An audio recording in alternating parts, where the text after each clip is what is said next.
जब मैं 12th standard में था तब मैं वो सारी चीज़ें करता था जो भी चीज़ें नेसेसरी होती है सेल्फ इम्प्रूवमेंट के लिए। मैं बुक्स रीड करता था, जिम जाता था, पैसे कमाने के लिए मैंने स्टॉक मार्केट में ट्रेडिंग करना स्टार्ट किया था। ऑल्दो कुछ खास प्रॉफिटेबल नहीं हो रहा था, लेकिन फिर भी मैं अपनी पूरी ट्राई कर रहा था। मैं पूरे दिन अच्छी तरीके से समझ रहा था कि एग्जैक्टली हम किस तरह से स्टॉक मार्केट के अंदर प्रॉफिटेबल बन सकते हैं। मैं जर्नलिंग करता था एंड ऐसे और भी कई सारी चीज़ें करता था, लेकिन फिर भी मुझे ऐसा हमेशा लगता था कि अगर स्कूल ना होती तो फिर मेरा कुछ ज़्यादा ही टाइम बच जाता एंड मैं बाकी की चीज़ों में ज़्यादा टाइम इन्वेस्ट कर पाता, जिससे मैं ज़्यादा जल्दी ग्रो हो पाता। लेकिन फिर मुझे अब फाइनल ऐसा लगने लगा है कि वो एक मिस्टेक थी। स्कूल को as a villain and as an obstacle देखता था मैं, लेकिन वो कुछ ख़ास अच्छा पर्सपेक्टिव नहीं है, क्योंकि स्कूल एक्चुअल में आपके लिए बुरी नहीं है। स्कूल आपके लिए बस एक टेस्ट है। मे बी शायद आप ऐसा इमेजिन कर सकते हो कि जब स्कूल एंड कॉलेज ख़त्म हो जाएगा तब आपके पास फ्री टाइम थोड़ा ज़्यादा होगा, तो फिर आप अपने आप के ऊपर ज़्यादा अच्छी तरीके से ध्यान दे पाओगे। आप वो सारी चीज़ें ज़्यादा अच्छी तरीके से एंड ज़्यादा क्वांटिटी में कर पाओगे जो आप पहले नहीं कर पाते थे। लेकिन ये बात कुछ ख़ास सही नहीं है, क्योंकि जब भी आप लाइफ में आगे बढ़ते हो तब बार-बार ऐसे कोई अलग-अलग तरह के स्टेजेस आने लगते हैं, जिसकी वजह से जो भी चीज़ आपको करनी है उसकी क्वांटिटी एंड उसकी इंटेंसिटी थोड़ी कम हो जाती है, क्योंकि बार-बार यूनिवर्स आपको टेस्ट करता है कि ओके आपको ये चीज़ करनी है, लेकिन अगर मैं तुझे इस तरह की टेस्ट तुम्हारे सामने रिप्रेजेंट करूँ तो फिर तू इस टेस्ट को किस तरह से देखेगा एंड किस तरह से इस लेवल को पार कर पाएगा। इसी तरह से स्कूल सिर्फ एक टेस्ट है। अगर आपने स्कूल के अंदर अपना टाइम मैनेज कर लिया, अगर आपने 6 घंटे स्कूल के अंदर पढ़ाई की, वापस आकर होमवर्क भी कर लिया एंड जो भी टेस्ट होती है स्कूल के अंदर, उस टेस्ट में भी आप एटलीस्ट पास हो जा रहे हो, अगर आपने वो सारी चीज़ें कर ली एंड उसके साथ-साथ आप बाकी की चीज़ों में भी ध्यान दे रहे हो, आप बुक्स रीड कर रहे हो, आप हर रोज़ जिम जा रहे हो, आप समझ रहे हो कि हमें किस तरह से मसल बिल्ड करने चाहिए, आप अपना डाइट अच्छा बना रहे हो, आपने एक स्किल भी फाइनली ढूँढ ली है जिसके ऊपर आप वर्क कर सकते हो एंड आपको होप दिख रही है कि आप किस तरह से अपने आप को मोनेटाइज़ कर पाओगे। अगर आपने इन दोनों चीज़ों को मैनेज कर लिया अच्छी तरीके से, तो फिर समझ जाना कि फ्यूचर में आप बहुत अच्छी तरीके से अपने आप को डेवलप कर सकते हो। लेकिन अगर आप एक्सक्यूज़ेस दे रहे हो कि बिकॉज़ मेरे स्कूल है, बिकॉज़ मेरे एग्ज़ाम्स चल रहा है जिसकी वजह से मैं ज़्यादा ध्यान नहीं दे पा रहा, तो फिर आप गलत हो। आप बस टेस्ट में फ़ेल हो रहे हो। आपने शायद सोचा होगा कि मैं कुछ टाइम मैनेजमेंट के ऊपर बोलूँगा, लेकिन ये चीज़ एक्चुअल में टाइम मैनेजमेंट से रिलेट नहीं कर पाती। इस चीज़ का डायरेक्टली कनेक्शन है एक्सेप्टेंस से। आपको एक्सेप्ट करना होगा कि ओके मेरी स्कूल चल रही है, लेकिन फिर भी मुझे अपने आप के ऊपर ध्यान देना होगा, मुझे बुक्स रीड करनी होगी, यानी सारी चीज़ें करनी होगी जो भी मैंने सोची थी। जस्ट बिकॉज आज स्कूल में मेरा स्ट्रेसफुल दिन गया है, इसका मतलब ये नहीं है कि घर आकर मैं फैप करना स्टार्ट कर दूँ। स्कूल के अंदर आपके पास एक प्रिविलेज है, आप हायरार्किकल स्ट्रक्चर के बारे में ज़्यादा अच्छे तरीके से जान सकते हो।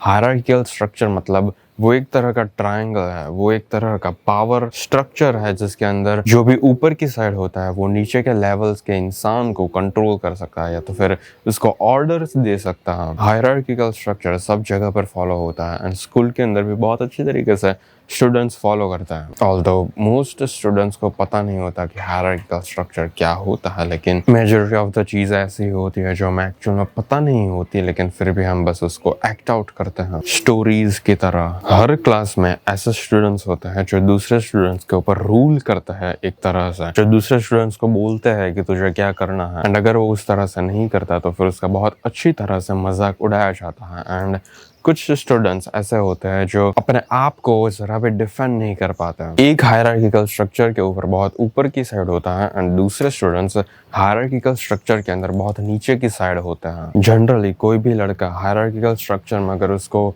ऊपर की साइड जाना होगा तो फिर उसको अपने डेटा से शो करना पड़ता है कि उसने अपने पास्ट में कितनी सारी चीज़ें की है, उसके अकम्पलिशमेंट्स हमें देखने पड़ते हैं ताकि हमें पता चल पाए कि ओके ये एक्चुअल में वर्दी है ऊपर की साइड रहने के लिए।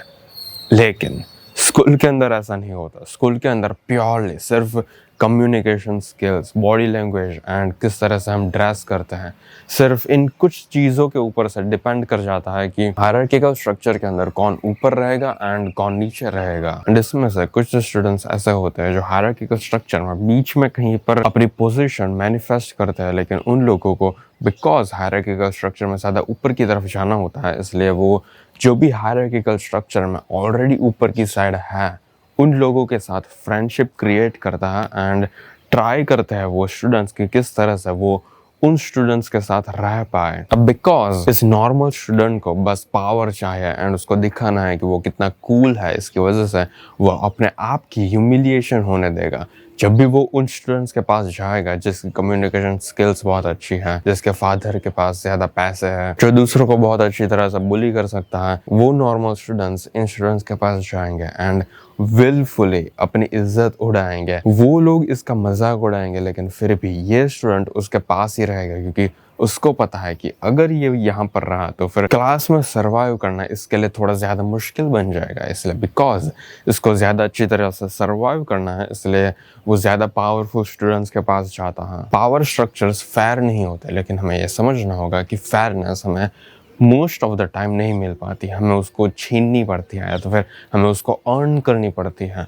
एंड बिकॉज कुछ स्टूडेंट्स ऐसे होते हैं जिसकी कम्युनिकेशन स्किल्स कुछ ज़्यादा ही फालतू की होती है, जिसकी वजह से वो लोग बुली होते हैं क्लास के अंदर। स्कूल के अंदर आपको ये पता लगना चाहिए कि जो भी नॉर्मल स्टूडेंट्स होते हैं वो किस तरह से अपनी कन्वर्सेशंस फॉर्म करते हैं।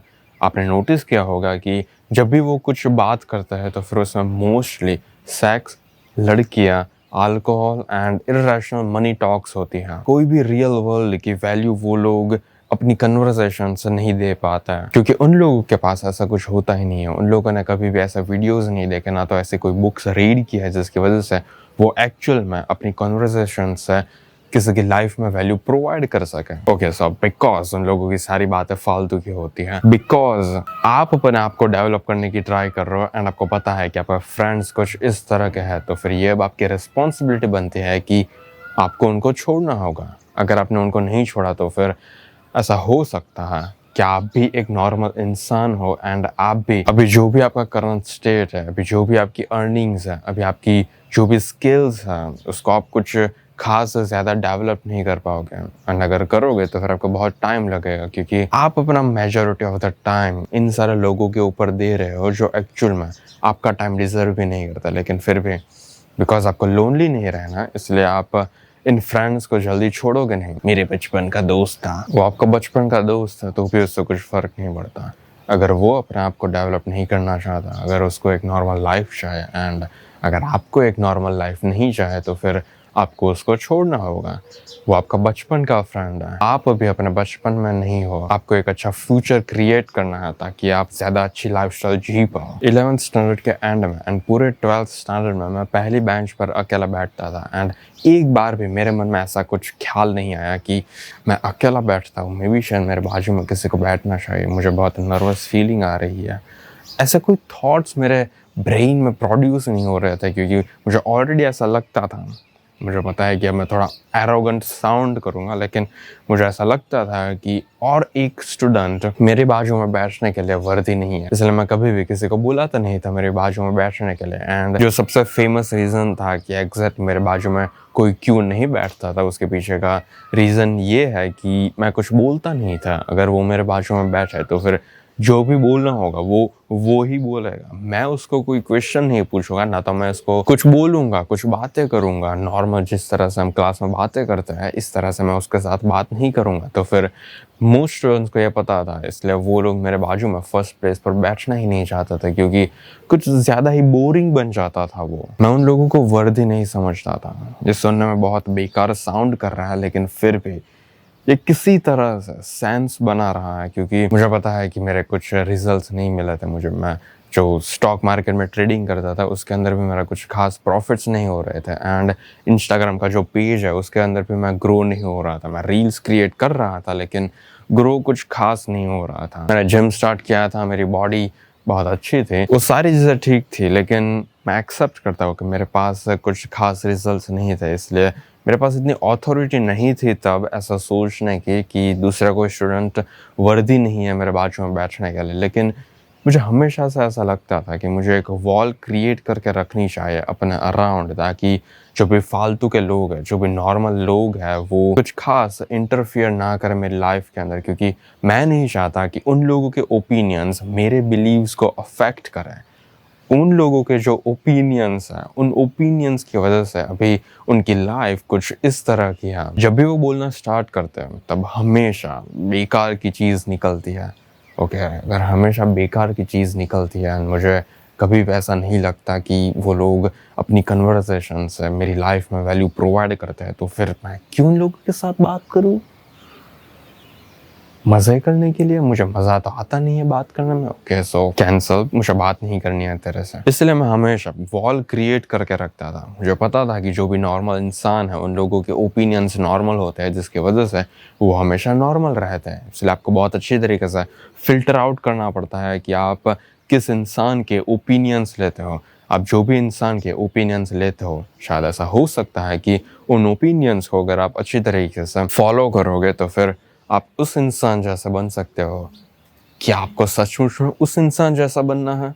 अगर आपको नहीं बनना तो फिर उनके ओपिनियंस को वैल्यू मत देना। अगर आप सेल्फ इम्प्रूवमेंट के ऊपर हो, अगर आप फैप करना नहीं चाहते एंड आपने बहुत अच्छी खासी स्ट्रीक डेवलप की है, ऑलरेडी 3-4 महीने हो चुके हैं, बुक्स रीड कर रहे हो, अपने ब्रेन में से डोपामिन डिटॉक्स कर रहे हो ताकि आप अपने स्किल के अंदर ज़्यादा अच्छी तरीके से फोकस कर पाओ, अगर आप जिम जा रहे हो, ये सारी चीज़ें करने की ट्राई कर रहे हो, सारी चीज़ें जिससे आपकी लाइफ एक्चुअल में अच्छी हो सकती है। लेकिन अगर आप बाकी के स्टूडेंट्स के ओपिनियंस को बहुत ज़्यादा वैल्यू दोगे, अगर आप उन लोगों के साथ कॉन्स्टेंटली 6 घंटे के लिए बात करोगे तो फिर आपका नुकसान हो सकता है। इसलिए बिकॉज आपको अपने आप को प्रोटेक्ट करना है, इसलिए आप ज़्यादा बातचीत नहीं करते स्कूल के अंदर। अगर आपका ऐसा कुछ सीन है तो फिर समझ जाना कि आप सही पाथ पे हो एंड आपको ज़्यादा चिंता करने की ज़रूरत नहीं है। मे भी शायद ऐसा हो सकता है कि आपके अभी कोई फ्रेंड्स नहीं होंगे, लेकिन उसमें भी कुछ खास प्रॉब्लम नहीं है, क्योंकि जब आप ज़्यादा सक्सेसफुल बन जाओगे, जब आपके पास ज़्यादा रिजल्ट्स होंगे जो अपने आप के अंदर वैल्यू होल्ड करके रखेंगे, जिसकी वजह से बाकी के जो भी सक्सेसफुल लोग होंगे वो आपको नोटिस करेंगे एंड वो लोग आपको अपना फ्रेंड बनाना चाहेंगे एंड आपको इसी तरह के फ्रेंड्स चाहिए। इसलिए कभी भी स्कूल के अंदर आपके अगर कोई फ्रेंड्स ना हो तो फिर उसके लिए आपको कुछ खास चिंता करने की ज़रूरत नहीं है। ज़्यादा ओवर थिंकिंग मत करने लगना कि अभी मेरे फ्रेंड्स नहीं है, कॉलेज में भी मेरे फ्रेंड्स नहीं होंगे, मैं जब जॉब कर रहा हूँ तभी मेरे फ्रेंड्स नहीं होंगे, हमेशा मैं अकेला ही रहूँगा। इतनी सारी चीज़ें आपको सोचने की ज़रूरत नहीं है, क्योंकि कभी ना कभी ऐसा बन जाएगा कि इंस्टाग्राम में आपको सामने से डीएम्स आने लगेंगे, क्योंकि आपको कंटेंट क्रिएट करना होगा। उसके बारे में हम अभी बात करेंगे। ऐसा हो सकता है कि आपके जो फ्रेंड्स हैं वो ऐसा कुछ बिलीव कर रहे होंगे कि बिकॉज अभी वो टीनेजर है, इसकी वजह से ये उनका प्रिविलेज है कि उनको अपनी लाइफ एंजॉय करनी चाहिए। एंड आपका बिलीव कुछ ऐसा होगा कि बिकॉज आपको अपनी फ्यूचर फैमिली की लाइफस्टाइल इम्प्रूव करनी है एंड आपको अपने लिए एक अच्छा फ्यूचर डेवलप करना है, इसकी वजह से आप अभी काम करोगे एंड अपने फ्यूचर में एंजॉय करोगे। अगर इन बिलीव्स में इतना बड़ा डिफरेंस है तो फिर जो भी लोग अभी प्रेजेंट में एंजॉय करना चाहते हैं, आपको उन लोगों के साथ एंगेज करने की कोई ज़रूरत नहीं है। बिकॉज आपकी एज अभी कम है, इसलिए आपके पास इतना टाइम है कि आप अलग अलग स्किल्स को एक्सप्लोर कर सकते हो एंड उनमें से चूज़ कर सकते हो कि आपको कौन से स्किल चाहिए एंड ऐसी कौन सी स्किल है जिसको आप सालों तक फॉलो कर सकते हो। ऑफ कोर्स आपको पहली बार में इतनी अच्छी स्किल नहीं मिल जाएगी। अगर आपको वीडियो एडिटिंग करना है, वीडियो शूट करना है, कॉपी राइटिंग करनी है, सॉफ्टवेयर डिज़ाइनिंग करनी है, जो भी आपको करना है, फिटनेस इंडस्ट्री में आना है, आपको जो भी करना है आप सारी चीज़ें कर सकते हो। सारी चीज़ों में पैसे भी हैं एंड मोस्ट प्रोबेबली सारी चीज़ों में फेम भी है। सो इससे कुछ फ़र्क नहीं पड़ता कि आप कौन सा स्किल चूज़ कर रहे हो। आप अमीर हर स्किल के अंदर बन सकते हो, बस आपको उस एक पर्टिकुलर स्किल के अंदर बहुत टाइम इन्वेस्ट करना होगा। सो आपको अच्छी तरीके से सोचना होगा कि ऐसी कौन सा स्किल है जिसके अंदर आप ऑल आउट हमेशा जाने के लिए तैयार रहोगे। एंड इस चीज़ को करने का सबसे बेस्ट तरीका ये है कि एक पेन एंड पेपर के ऊपर आपको लिखना स्टार्ट करना है कि ओके, ये पहली स्किल है, ये पहली चीज़ है जो मुझे बहुत पसंद है, मुझे ये करनी है। मे भी शायद आपको एक रोस्टिंग की यूट्यूब चैनल चालू करनी है, दूसरी चीज़ है वीडियो एडिटिंग, तीसरी चीज़ है कॉपी राइटिंग, चौथी चीज़ है वेबसाइट डिज़ाइनिंग, फिफ्थ चीज़ है आपको एक क्लोथिंग की ब्रांड ओपन करनी है। सो उसके लिए आपको जानना होगा कि एग्जैक्टली हम किस तरह से एक टी शर्ट को अच्छी तरह से स्यू कर सकते हैं एंड मेजरमेंट्स क्या होते हैं। इन सारी स्किल्स को आपको पहले पेपर के ऊपर लिखना होगा ताकि आपको पता चल जाए कि ये सारी स्किल्स हैं। अब इसमें से आपको एक स्किल चूज़ करनी है।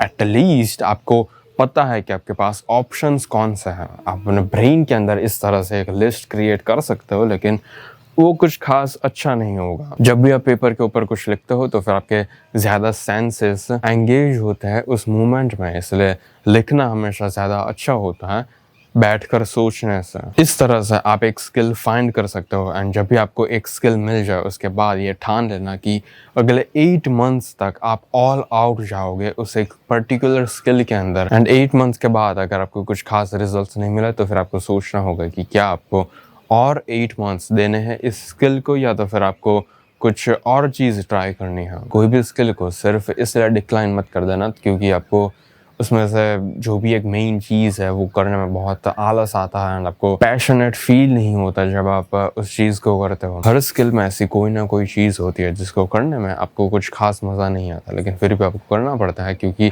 आपको टॉप 1% में जाना है। आपको सारी चीज़ें अच्छी तरह से करनी होगी। इसलिए ध्यान में रखना कि हर स्किल में प्रॉब्लम्स होते हैं एंड हर स्किल ऐसा ज़रूरी नहीं है कि आपको मज़ा ही आना चाहिए। कुछ स्किल्स में ऐसा हो सकता है कि आपको सुबह के 5 बजे उठना होगा, आपको एक स्ट्रिक्ट डाइट फॉलो करना होगा, या तो फिर आपको एक पर्सन से ज़्यादा पर्सन्स की ज़रूरत पड़ती होगी उस स्किल में, आपको थोड़ा सा फंड की ज़रूरत होगी। इस तरह की सारी प्रॉब्लम्स ऑलमोस्ट सारी स्किल्स में होती ही है। लेकिन जस्ट बिकॉज उस स्किल के अंदर एक प्रॉब्लम है जिसको सॉल्व करने में आपको कुछ खास इंटरेस्ट नहीं है तो फिर इसका मतलब ये नहीं है कि आप इस स्किल को छोड़ दो। अब जो भी स्किल को सिलेक्ट करते हो, अगर आप कंटेंट क्रिएट करते होंगे तो फिर आपने जो भी स्किल सिलेक्ट की होगी या तो फिर फ्यूचर में करोगे तो फिर उसके अंदर आपके पास अगर ऑडियंस होगी तो फिर वो आपको बहुत मदद करेगा। इसलिए इससे कुछ फर्क नहीं पड़ता कि आपको कौन सी स्किल लेनी है एंड आपको कौन सी चीज़ में इंटरेस्ट है। आपको कंटेंट क्रिएट करना होगा क्योंकि अभी की एज में ये बहुत इंपॉर्टेंट बन चुका है कि आपके पास एक ऑडियंस हो। आपके इंस्टाग्राम अकाउंट में ज़्यादा फॉलोअर्स होने चाहिए, यूट्यूब के अकाउंट में ज़्यादा सब्सक्राइबर्स होने चाहिए। आप कह सकते हो कि ये नेसेसिटी नहीं है, लेकिन अगर आपको सचमुच में अमीर बनना है तो फिर आपको वो सारी चीज़ें करनी होगी जो भी चीज़ें होप दिला सकती है कि ओके अगर आप इस चीज़ को करोगे तो फिर आप अमीर बन पाओगे। कंटेंट क्रिएट करने से आपकी जो भी स्किल होगी उसके अंदर आपको हेल्प मिलेगी एंड आपको हेल्प की ज़रूरत है तो फिर आप कंटेंट क्रिएट क्यों नहीं करोगे। इसलिए ये एक सिग्नल है कि आपको अभी से इंस्टाग्राम के अंदर रील्स अपलोड करना स्टार्ट करना होगा, यूट्यूब के अंदर यूट्यूब वीडियोस क्रिएट करना स्टार्ट करना होगा, क्योंकि यूट्यूब वीडियोस क्रिएट करना ज़्यादा मुश्किल है लेकिन जो चीज़ें आप यूट्यूब वीडियोस क्रिएट करके सीखोगे वो चीज़ कुछ ज़्यादा ही वैल्यूएबल है।